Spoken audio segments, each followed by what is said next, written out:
ನಾವು ಆಹಾರದ ಬಗ್ಗೆ ಮಾತಾಡ್ತಾ ಇರಬೇಕಾದ್ರೆ ಈ ಸಕ್ಕರೆ ಕಾಯಿಲೆ ಬಂದ್ಬಿಡುತ್ತೆ. ಈ ಆಹಾರ ನಾವು ಸೇವಿಸ್ತಕ್ಕಂಥ ಆಹಾರದಲ್ಲಿ ಪ್ರೋಟೀನ್ಸ್ ಇರುತ್ತೆ, ಕಾರ್ಬೋಹೈಡ್ರೇಟ್ಸ್ ಇರುತ್ತೆ, ಫ್ಯಾಟ್ಸ್ ಇರುತ್ತೆ. ಇವೆಲ್ಲ ಕೂಡ ಜಠರದಿಂದ ಅದು ಪಚನ ಆಗಿ ಗ್ಲೂಕೋಸಿಗೆ ಕನ್ವರ್ಟ್ ಆಗುತ್ತೆ. ಈ ಗ್ಲೂಕೋಸ್ ಇದೆಯಲ್ಲ, ಇದು ನಮ್ಮ ಗಾಡಿಗೆ ಪೆಟ್ರೋಲ್ ಇದ್ದಂಗೆ. ಪ್ರತಿಯೊಂದು ಸೆಲ್ಲು ನಮ್ಮ ದೇಹದಲ್ಲಿ 22 ಮಿಲಿಯನ್ ಸೆಲ್ಸ್ ಇದ್ದಾವೆ. ಪ್ರತಿ ಸೆಲ್ ಒಳಕ್ಕೂ ಈ ಗ್ಲೂಕೋಸ್ ಹೋಗಬೇಕು. ಅಲ್ಲಿ ಎನರ್ಜಿ ಪ್ರೊಡ್ಯೂಸ್ ಮಾಡಬೇಕಾದ್ರೆ ಈ ಗ್ಲೂಕೋಸ್ನ ಸೆಲ್ ಒಳಕ್ಕೆ ತಳ್ಳುತ್ತಕ್ಕಂಥ ಹಾರ್ಮೋನೇ ಇನ್ಸುಲಿನ್. ಎಷ್ಟು ನಿಮ್ಮ ತಿಳ್ಕೊಂಬಿಡಿ. ಈಗ ಈ ಇನ್ಸುಲಿನ್ನು ನಿಮ್ಮ ಶುಗರ್ನೊಳಗೆ, ನಿಮ್ಮ ಬ್ಲಡ್ನಲ್ಲಿ, ರಕ್ತದಲ್ಲಿ ಸಕ್ಕರೆ ಹರಿತಾ ಇರುತ್ತೆ. ಅದು ಸೆಲ್ ಒಳಗೆ ಹೋಗ್ಬೇಕಾದ್ರೆ ಅದನ್ನ ಅಲ್ಲಿಗೆ ಕಳಿಸುವಂಥದ್ದು ಈ ಇನ್ಸುಲಿನ್. ಈಗ ಇಮ್ಯಾಜಿನ್ ಮಾಡ್ಕೊಳ್ಳಿ, ನಿಮ್ಮ ದೇಹದಲ್ಲಿ ಇನ್ಸುಲಿನ್ನೇ ಇಲ್ಲ.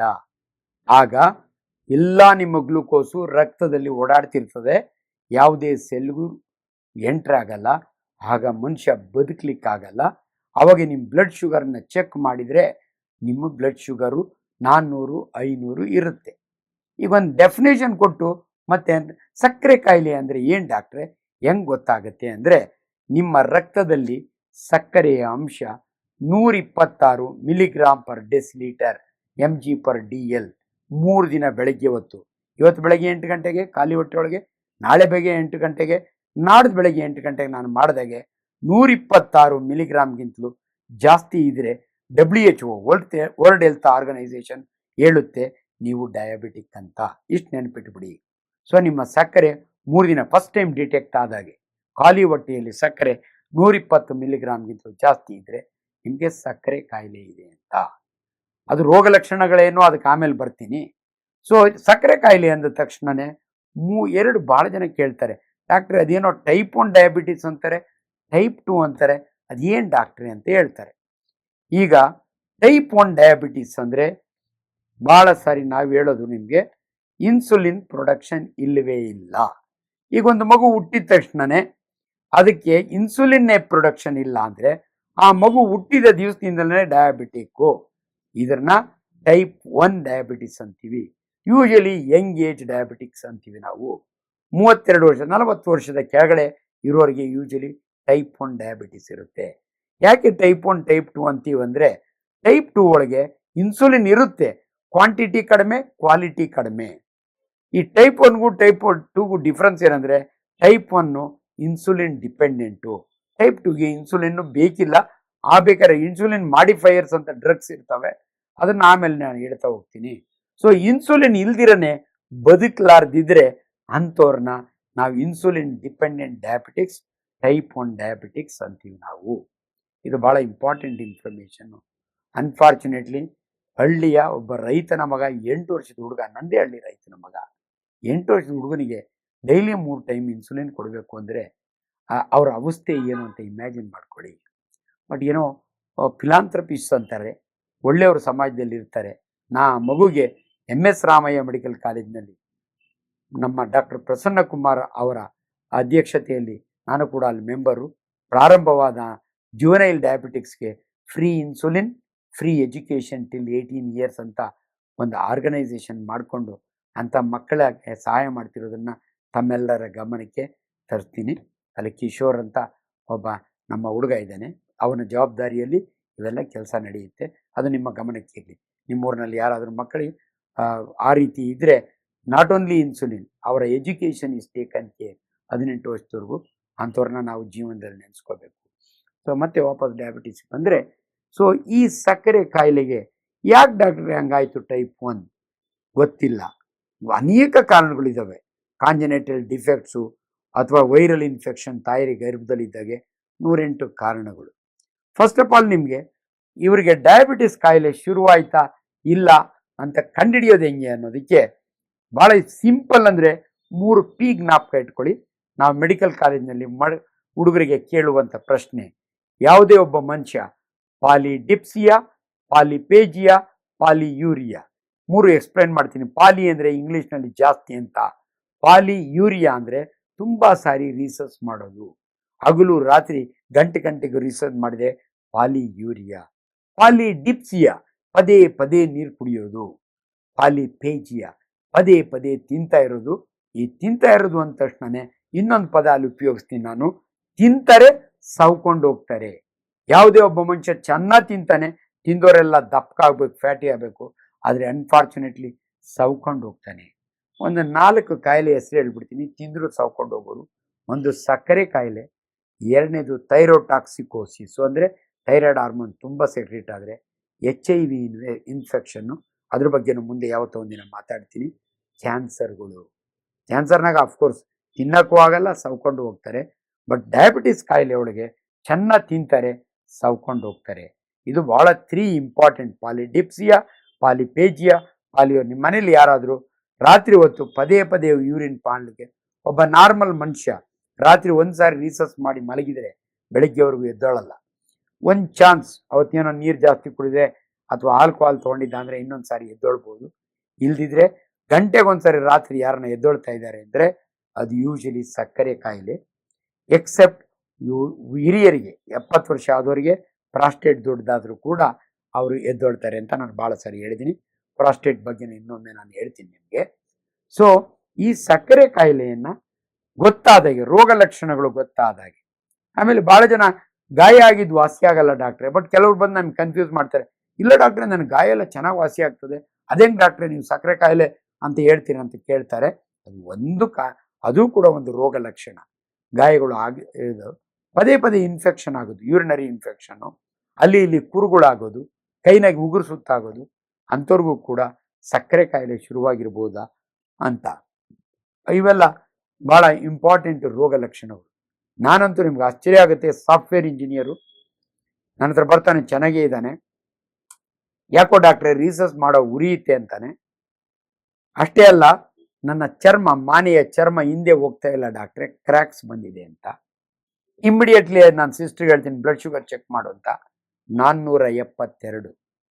ನಿಮ್ಗೆ ಯಾಕೆ ಹೇಳ್ತೀನಿ ಅಂದರೆ ಎಷ್ಟು ಈಸಿಯಾಗಿ ನಾವು ಸಕ್ಕರೆ ಕಾಯಿಲೆಯನ್ನು ನಿಮಗೆ ಕಂಡುಹಿಡಿತಿದ್ದೀವಿ ಅಂತ. ಅವನಿಗೆ ಅವೇರ್ನೆಸ್ಸೇ ಇಲ್ಲ.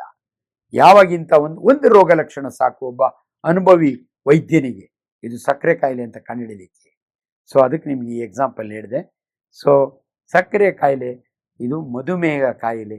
ಇದು ಇವಾಗ ನೋಡಿ, ನಮ್ಮ ಯಾಕೆ ಭಾರತೀಯರು ವೈದ್ಯಕೀಯ ವಿಚಾರದಲ್ಲಿ we are father of the nation. ಅದರೊಳಗೆ ನಮ್ಮ ಸುಶ್ರುತ ಮಹಾರಾಜ 8ನೇ ಸೆಂಚುರಿ ಹಿಂದೆನೇ ಈ was called father of Indian surgery. ಆಗಿನ ಕಾಲದಲ್ಲಿ ನಿಮ್ಗೆ ಇವತ್ತು ಅನೇಕ ಲ್ಯಾಬೊರೇಟರಿಗಳಿದ್ದಾವೆ, ಪ್ಯಾಕೇಜ್ ಕೊಡ್ತಾರೆ. ಆದರೆ ಆ ಕಾಲದಲ್ಲೇ ಒಂದು ಲ್ಯಾಬೊರೇಟರಿನ ಶುರು ಮಾಡಿದ್ದವರು ಅಂದರೆ ನಮ್ಮ ಸುಶ್ರುತ ಮಹಾರಾಜರು. ನಿಮ್ಗೆ ಆಶ್ಚರ್ಯ ಆಗುತ್ತೆ, ಆಗಿನ ಕಾಲದಲ್ಲೇ ಮಧುಮೇಹ ಕಾಯಿಲೆಯನ್ನು ಅವ್ರು ಹೆಂಗೆ ಕಂಡುಹಿಡಿತಿದ್ರು ಅಂದರೆ, ತನ್ನ ಆಶ್ರಮದಲ್ಲಿ ಗಿಡದ ಪಕ್ಕದಲ್ಲಿ ಒಂದಿನ ಮಣ್ಣಿನ ಗುಡ್ಡು, ಮರಳಿನ ಗುಡ್ಡು ಮಾಡೋರಂತೆ, ಗುಡ್ಡೆ. ಆ ಸಕ್ಕರೆ ಕಾಯಿಲೆ ಅನುಮಾನ ಇರೋನಿಗೆ ಅಲ್ಲಿ ಹೋಗಿ ರೀಸರ್ಚ್ ಮಾಡಲಿಕ್ಕೆ, ಮಾಡಲಿಕ್ಕೆ ಹೇಳೋರಂತೆ. ಮಾಡಿ ಬಂದು ಇಲ್ಲಿ ಕೂತ್ಕೊಂಡ್ರೆ ವಿತಿನ್ 5 ಮಿನಿಟ್ಸು ಇರುವೆಗಳು ಬಂದು ಆ ಮರಳಿಗೆ ಸುತ್ತಕೊಂಡ್ರೆ ಸಕ್ಕರೆ ಕಾಯಿಲೆ ಇದೆ ಅಂತ ಕಂಡುಹಿಡಿಯೋರಂತೆ. ನೋಡಿ, ವಿಜ್ಞಾನ ಅಲ್ಲಿಂದ ಇಲ್ಲಿವರೆಗೂ ಡೆವಲಪ್ ಆಗಿ ಬಂದಿದೆ. ನಮಗೆ ಭಾಳ ಖುಷಿ ಅನಿಸುತ್ತೆ. ಸೊ ಸಕ್ಕರೆ ಕಾಯಿಲೆ ಬಗ್ಗೆ ಮಾತನಾಡುವಾಗ ದಯವಿಟ್ಟು ಅನೇಕ ಜನರು ಅನೇಕ ಸಿಸ್ಟಮ್ ಆಫ್ ಮೆಡಿಸನ್ಸ್ ಇದ್ದಾವೆ. ಆಯುರ್ವೇದ ತೊಗೋತೀನಿ ಅಂತಾರೆ, ಹೋಮಿಯೋಪತಿ ತೊಗೊತೀವಿ, ಯುನಾನಿ, ನೀವು ಯಾವುದಾದ್ರೂ ತೊಗೊಳ್ಳಿ, ನಮ್ಗೆ ಅಭ್ಯಂತರ ಇಲ್ಲ. ಆದರೆ ನಿಮ್ಮ ಸಕ್ಕರೆ ಕಾಯಿಲೆ ಅಂದರೆ ಶುಗರ್, ಬ್ಲಡ್ ಶುಗರ್ ಲೆವೆಲ್ಲು ಕರೆಕ್ಟಾಗಿ ಮಾನಿಟ್ರ್ ಮಾಡಿ ಕಂಟ್ರೋಲ್ನಾಗ ಇದೆಯಾ ಇಲ್ಲ ಅಂತ ತಿಳ್ಕೊಳ್ಳಿ. ಯಾಕಂದರೆ ಒಬ್ಬೊಬ್ರದ್ದು ಒಂದೊಂದು ಅನುಭವ. ಸೊ ಎಲ್ಲೂ ಮಿಸ್ಲೀಡ್ ಆಗಬೇಡಿ. ನೀವು ಯಾವುದೇ ಸಿಸ್ಟಮ್ ತೊಗೊಂಡ್ರು ಕೂಡ ನಿಮ್ಮ ಬ್ಲಡ್ ಶುಗರ್ ಫಾಸ್ಟಿಂಗು ವಿತಿನ್ 126 ಇರಬೇಕು. ಫಾಸ್ಟಿಂಗ್ ಪೋಸ್ಟ್ ಪ್ರಾಂಡಿಯಲ್ ಊಟ ಆದಮೇಲೆ ವಿತಿನ್ 160 ಇರಬೇಕು. ಒಂದೊಂದು ಲ್ಯಾಬ್ನಾಗ 140 ಅಂತಾರೆ.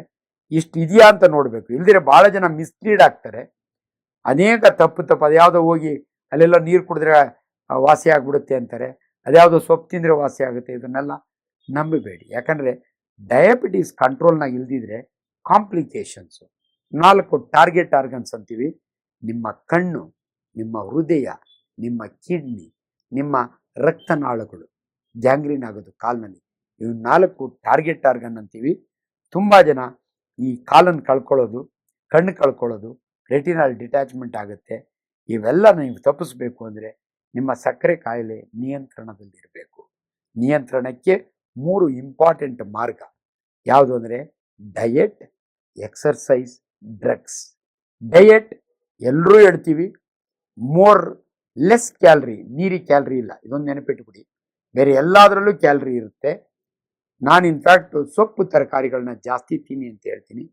ಇನ್ಫ್ಯಾಕ್ಟ್ ನಾನು ಒಂದು ಕಡೆ ಡಯಾಬಿಟಿಸ್ ಟಾಕ್ ಕೊಡೋವಾಗೆ ಜನಸಾಮಾನ್ಯರಿಗೆ ಈಸಿ ಆಗಲಿ ಅಂತ ಡಯಟ್ ಬಗ್ಗೆ ಮಾತನಾಡೋವಾಗೆ ನೀವು 4 ಟೀ ಜ್ಞಾಪಕ ಇಟ್ಕೊಳ್ಳಿ ಅಂದೆ. ಜನರಿಗೆಲ್ಲ ಆಶ್ಚರ್ಯ, ಏನು ಡಾಕ್ಟ್ರೆ 4 ಸಾರಿ ಟೀ ಕುಡಿಬೇಕಾ? ಇಲ್ಲ ಕಣಮ್ಮ, 4 ಟೀ ಅಂದರೆ ತಟ್ಟೆ ತುಂಬ ತರಕಾರಿ ತಿನ್ನಿ. 4 ಟೀ ಎಷ್ಟು ಸರಳ ಇದೆ ನೋಡಿ. ಹಿಡ್ದಪ್ಪ ಮುದ್ದೆ ಇದ್ರೆ ಇಷ್ಟು ಸೊಪ್ಪು ತರಕಾರಿ. ನಮ್ಮ ಜನಗಳಿಗೆ ಒಂದು ತಪ್ಪು ಕಲ್ಪನೆ ಇದೆ, ನಾನು ಮುದ್ದೆನೇ ಉಣ್ತೀನಿ ಅನ್ನ ಉಣ್ಣಲ್ಲ ಅಂತಾರೆ. ಇಲ್ಲ, unpolished rice is as good as ragi ಅಂತೀವಿ ನಾವು. ಸೊ ಎಲ್ಲಿ ಮೈದಾ ಇಸ್ ನಾಟ್ ಗುಡ್, ಆದರೆ ಗೋಧಿ ಗುಡ್, ರಾಗಿ ಗುಡ್. ಈ ರೀತಿ ಅಲ್ಟಿಮೇಟ್ಲಿ ನಾನು ಏನು ಹೊರಟಿದೆ ಅಂದರೆ ಕ್ಯಾಲ್ರಿ ಕಡಿಮೆ ಇರಲಿ, 3 ಸಾರಿ ತಿನ್ನೋದನ್ನು 5 ಸಾರಿ ತಿನ್ನಿ. ಸಕ್ಕರೆ, ಬೆಲ್ಲ, ಜೇನುತುಪ್ಪ ಮೋಲ್ ಕ್ಯಾಲ್ರಿಯಿಂದ ಅವಾಯ್ಡ್ ಮಾಡಿ. ಆದರೆ ಉಗಾದಿ ಹಬ್ಬದ ದಿನ ನಿಮ್ಗೊಂದು ಒಬ್ಬಟ್ಟು ತಿನ್ನೋಕೆ ಆಸೆ ಇದ್ದರೆ, ಮನೆ ಮಕ್ಕಳೆಲ್ಲ ತಿಂತಾ ಇದ್ದಾರೆ, ಒಬ್ಬಟ್ಟಿಗೆ ತುಪ್ಪ ಹಾಕ್ಕೊಂಡು ತಿನ್ನಿ ಖುಷಿಯಿಂದ. ಇಷ್ಟು ಕೋಸಂಬರಿ ತಿನ್ನಿ. ಚಿತ್ರಾನ್ನ, ಪಕೋಡ, ಪಾಯಸ ಎಲ್ಲ ನಿಮ್ಮ ಮಕ್ಕಳಿಗೋ ಮೊಮ್ಮಕ್ಕಳಿಗೂ ಕೊಟ್ಟುಬಿಡಿ. ನೀವು ಒಬ್ಬಟ್ಟು ತಿನ್ನಂಗಾಯ್ತು, ಕೋಸಂಬರಿ ಕಾಂಪೆನ್ಸೇಟ್ ಆಗುತ್ತೆ. ಇದನ್ನು ನಾವು ಫುಡ್ ಅಡ್ಜಸ್ಟ್ಮೆಂಟ್ ಅಂತೀವಿ. ಆ್ಯಂಡ್ ಯಾರೇ ಸಕ್ಕರೆ ಕಾಯಿಲೆ ಇರೋರು 2 ಹ್ಯಾಬಿಟ್ನ ಮರೆತು ಬಿಡಿ. Smoking and alcohol is forbidden. ದಯವಿಟ್ಟು ತಗೋಬೇಡಿ. ಸೊ ಸಕ್ಕರೆ ಕಾಯಿಲೆ ಬಗ್ಗೆ ಪುಸ್ತಕಗಳೇ ಬರೆದು ಬಿಟ್ಟಿದ್ದಾರೆ. ಅದು ಒಂದು ಬಿಗ್ ಚಾಪ್ಟರ್. ನಿಮಗೆ ಸಂಕ್ಷಿಪ್ತವಾಗಿ ನಿಮ್ಗೆ ಎಷ್ಟು ಬೇಕೋ ಅಷ್ಟನ್ನು ಈ ಸಮಯದಲ್ಲಿ ಇದ್ರ ಬಗ್ಗೆ ಹೇಳಿಕೊಟ್ಟಿದ್ದೆ. ಯಾಕಂದರೆ ಭಾಳ ಜನಕ್ಕೆ ಅನುಮಾನ ಬರೋದು ಡಯೆಟ್ನಲ್ಲಿ ನಾನು ಹೋಮಿಯೋಪತಿ ತೊಗೋಬೇಕು, ಅದಕ್ಕೆ ಹೇಳಿದೆ. ಡಯೆಟ್ ಆದಮೇಲೆ ಡ್ರಗ್ಸಲ್ಲಿ ನಮ್ಮಲ್ಲಿ ಅಲೋಪತಿ ಸಿಸ್ಟಮ್ನಲ್ಲಿ ಇನ್ಸುಲಿನ್ ಇಂಜೆಕ್ಷನ್ ಇದೆ, ಓರಲ್ ಹೈಪೋಗ್ಲೈಸಿಮಿಕ್ ಡ್ರಗ್ಸ್ ಇದೆ, ಸಲ್ಫರ್ ಯೂರಿಯಾಸ್ ಅಂತೀವಿ ನಾವು. ಆಯುರ್ವೇದದ್ರು ಅವ್ರದ್ದೇ ಸಿಸ್ಟಮ್ ಇದೆ, ಹೋಮಿಯೋಪತಿ ಅವ್ರದ್ದೇ ಸಿಸ್ಟಮ್ ಇದೆ. ನೀವು ಯಾವುದೇ ಸಿಸ್ಟಮ್ ತಗೊಳ್ಳಿ, ನಿಮ್ಮ ಶುಗರ್ ಕಂಟ್ರೋಲ್ನಾಗಿದೆಯಾ ಇಲ್ಲ. ನಮ್ಮಲ್ಲಿ ಇನ್ಸುಲಿನ್ ಬಗ್ಗೆ ಭಾಳ ತಪ್ಪು ಕಲ್ಪನೆಗಳಿದ್ದಾವೆ. ನಾವು ಇನ್ಸುಲಿನ್ ಅಂದ ತಕ್ಷಣನೇ ಇಬ್ಬರು great scientist, Bentinck and best, 21 ವರ್ಷ ಒಂದು ನಾಯಿ ಇಟ್ಕೊಂಡು ಕೆನಡಾದ ಲ್ಯಾಬೊರೇಟರಿಯಲ್ಲಿ ಇನ್ಸುಲಿನ್ ಕಂಡಿಡಿದಂಥ ಪುಣ್ಯಾತ್ಮರು, ಅವ್ರನ್ನ ಯಾವತ್ತೂ ನೆನೆಸ್ಕೋಬೇಕು. ಸೊ ಬೆಂಟಿಂಗ್ ಅಂಡ್ ಬೆಸ್ಟ್ ಅವರಿಬ್ಬರು ಕೂಡ. ಸೊ ಇವತ್ತು ಇನ್ಸುಲಿನ್ ಯಾರಿಗೆ ಕೊಡ್ತೀವಿ ಅಂದರೆ, ಇನ್ಸುಲಿನ್ 2 ಓರಲ್ ಡ್ರಗ್ಸ್ ಫೇಲ್ ಆದಾಗ ಅಷ್ಟೇ insulin is A very very safe drug. ತಗೊಳ್ತಾ ಇರೋರು ಚುಚ್ಕೊಳ್ಳೋದು ಬಿಟ್ಟು ಅದು ನೋವನ್ನು, ಅದೇನು ನೋವೇನಲ್ಲ. ಇನ್ಸುಲಿನ್ ಪೆನ್ಸ್ ಇದ್ದಾವೆ ಇವತ್ತು. ಇನ್ಫ್ಯಾಕ್ಟ್ ನೇಸಲ್ ಸ್ಪ್ರೇ ಇನ್ಸುಲಿನ್ ಬಂದಿತ್ತು, ಅದು ಸಕ್ಸಸ್ಫುಲ್ ಆಗಿಲ್ಲ. ಆದ್ದರಿಂದ ಯಾರು ಕೂಡ ನಮ್ಮ ಅಲೋಪತಿಯಲ್ಲಿ ಸುಮ್ಮನೆ ಇನ್ಸುಲಿನ್ ಹಾಕ್ತಾರೆ ಅಂತ ಹೆದರ್ಕೋಬೇಡಿ. ನೆಸೆಸಿಟಿ ಇದ್ದಾಗ ಅಷ್ಟೇ ಇನ್ಸುಲಿನ್ ಹಾಕ್ತಾರೆ. ಒಳ್ಳೆಯದು ಕೂಡ ಎಕ್ಸರ್ಸೈಸ್, ಅದ್ರ ಬಗ್ಗೆ ಮಾತನಾಡಬೇಕಾದ್ರೆ ದಯವಿಟ್ಟು walking is the best exercise. ನೀವೇನು 3 ಪೈಸೆ ಖರ್ಚು ಮಾಡೋಂಗಿಲ್ಲ. ಒಂದು ದಿನಕ್ಕೆ 35 ನಿಮಿಷ, ವಾರದಲ್ಲಿ 5 ದಿನ ನೀವು ನಡೆದ್ರೆ ನಿಮಗೆ ಡಯಾಬಿಟಿಕ್ ಎಕ್ಸರ್ಸೈಸ್ ಅಂತೀವಿ. ಇದಕ್ಕಿಂತ ಬಿಯಾಂಡ್ ನಿಮಗೇನು ಬೇಕಾಗಿಲ್ಲ. ಸೊ ಫೈನಲಿ ನಾನು ಹೇಳೋದು, ಡಯೆಟ್, ಎಕ್ಸರ್ಸೈಸ್ ಆ್ಯಂಡ್ ಡ್ರಗ್ಸ್, ಇವು 3 ಕೂಡ ಗಮನದಲ್ಲಿ ಇಟ್ಕೊಂಡು ನಿಮ್ಮ ಸಕ್ಕರೆ ಕಾಯಿಲೆಯನ್ನು ನಿಯಂತ್ರಣದಲ್ಲಿ ಇಟ್ಕೊಳ್ಳಿ ಅಂತ ಹೇಳಿ, ನಿಮ್ಗೆಲ್ರಿಗೂ ಕೂಡ ದೇವರು ಒಳ್ಳೇದು ಮಾಡಲಿ ಅಂತ ವಿಶ್ ಮಾಡ್ತೀನಿ. Thank you.